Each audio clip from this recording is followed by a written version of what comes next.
Easy Kids, apa kabar semuanya? Aku percaya kabar kita semua baik-baik saja. Ada amin? Ketemu lagi sama aku Beatrice dari kelas Abraham. Teman-teman, kita patut bersyukur kalau sampai hari ini kita masih dalam kondisi sehat, semangat, dan terutama kita masih bisa beribadah kepada Tuhan. Teman-teman, hari ini kita akan belajar bersama-sama tentang firman Tuhan. Teman-teman semua sudah siap? Puji Tuhan kalau teman-teman sudah siap. Kita akan memulainya dengan sungguh-sungguh dan percaya bahwa firman Tuhan hari ini akan menjadi kekuatan bagi kita orang yang percaya. Teman-teman, firman Tuhan hari ini kita akan membahas tentang perjalanan hidup Ayub dan keteguhan iman Ayub. Nah, teman-teman sudah siap mendengarkan cerita firman Tuhan tentang Ayub? Ayo angkat tangannya yang sudah siap, baik yang di sini maupun yang di rumah. Oke, kita akan mulai dari melihat seberapa kekayaan Ayub. Namun sebelumnya teman-teman harus tahu bahwa Ayub adalah seseorang yang berasal dari Uz. Orangnya saleh, jujur, takut akan Allah, dan menjauhi kejahatan. Dia memiliki 7 orang anak laki-laki, 3 orang anak perempuan, dan sedangkan hartanya sangat berlimpah. Coba bayangkan saja teman-teman, Ayub memiliki 7.000 kambing domba, 3.000 ekor unta,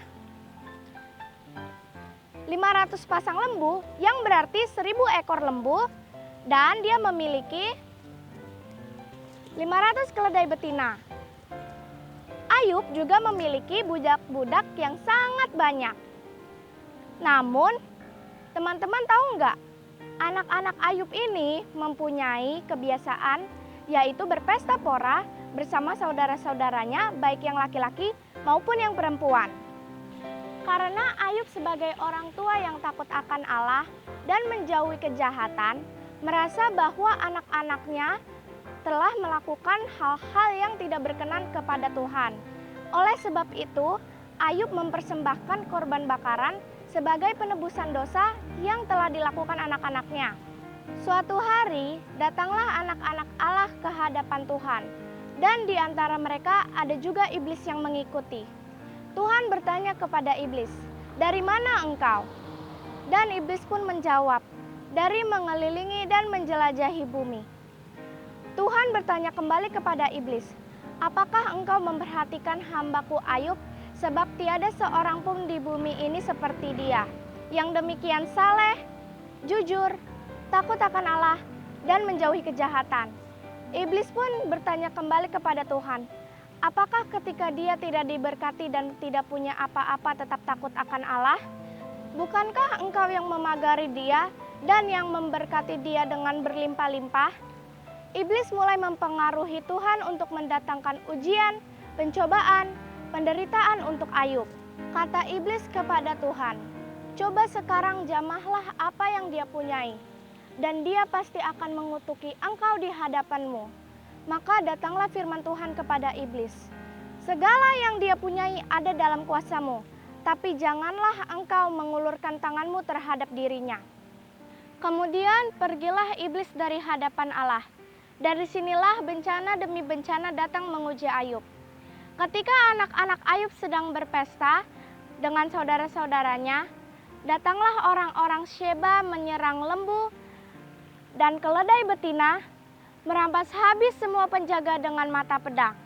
Kemudian datang lagi laporan berikut yang mengatakan bahwa ada angin dan api menyambar kambing domba dan memukul penjaga dengan pedang. Itu baru peristiwa yang kedua. Dan teman-teman, masih berlanjut terus peristiwa berikutnya. Dilaporkan lagi bahwa ada penyerangan 3 pasukan orang Kasdim yang menyerbu unta-unta dan memukul penjaga dengan pedang. Kita bisa membayangkan betapa rasanya kehilangan sesuatu yang berharga milik kita. Iya kan teman-teman? Rupanya pencobaan tidak cukup sampai di situ teman-teman. Masih ada lagi peristiwa di mana setelah Ayub kehilangan harta bendanya, tiba gilirannya yang sangat menyedihkan, yaitu Ayub kehilangan anak laki-lakinya dan anak perempuannya, juga anak sulungnya, karena semua tertimpa rumah-rumah yang roboh tertiup angin dan kondisinya sangat menyedihkan. Setelah menerima laporan yang terus-menerus, yang sangat menyakitkan, yang menderita, dan mungkin Ayub dalam kondisi yang sangat sedih, namun hatinya tidak tergoyahkan dan dia tetap percaya kepada Allah.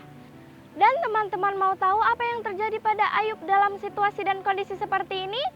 Ya, dia mengoyakkan jubahnya, mencukur rambutnya, dan dia datang di kaki Tuhan, berdoa dan berkata, Tuhan yang memberi dan Tuhan juga yang mengambil. Nah teman-teman, dari sedikit cerita firman Tuhan yang aku sampaikan, kita bisa melihat bagaimana iman seorang Ayub.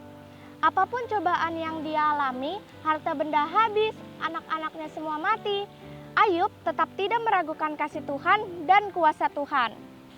Dia tetap menyembah Tuhan, tidak mau tergoda oleh perbuatan iblis. Jadi bagaimana teman-teman? Apakah kita bisa seperti Ayub, hidup saleh, takut akan Allah, dan menjauhi kejahatan? Cerita ini sebenarnya masih panjang, tapi mungkin karena kesempatannya tidak cukup, bisa disambung lagi di lain waktu. Yang penting teman-teman, mari kita tetap hidup takut akan Allah, menjauhi kejahatan, setia beribadah, dan suka melayani Tuhan. Maka kita percaya akan menjadi anak Bisisi Kids yang luar biasa. Anak Bisisi Kids yang disayangi Tuhan dan yang diberkati Tuhan.